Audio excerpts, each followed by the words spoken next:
5 minute കൊണ്ട് pressure കുക്കറിൽ വളരെ എളുപ്പത്തിൽ ചോറുണ്ടാക്കിയാലോ?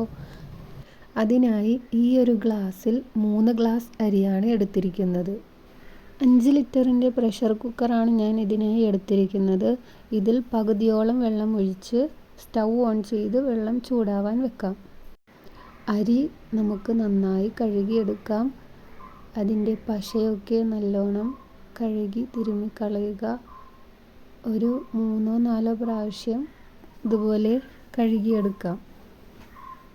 വെള്ളം നന്നായി ചൂടായി വന്ന ശേഷം അതിലേക്ക് അരി ഇട്ട് കൊടുക്കുക. ഇനി കുക്കർ അടച്ചു വെച്ച് ഒരു വിസിൽ വരുന്നത് വരെ വേവിച്ചെടുക്കാം.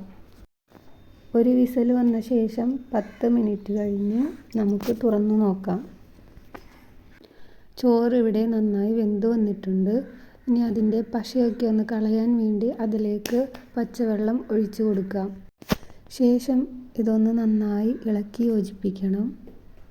ശേഷം അതൊരു കലത്തിലേക്ക് മാറ്റി അതിലേക്ക് ആവശ്യത്തിന് വെള്ളം കൂടി ഒഴിച്ച് അതൊന്നുകൂടി ഇളക്കി വടിച്ച് മാറ്റി വെക്കാം.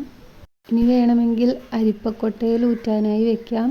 ഏതാണോ നിങ്ങൾക്ക് എളുപ്പം ആ രീതിയിൽ ചെയ്തു നോക്കുക. എല്ലാവർക്കും യൂസ്ഫുള്ളാകുന്ന വളരെ എളുപ്പത്തിൽ തയ്യാറാക്കാൻ പറ്റിയ രീതിയാണിത്.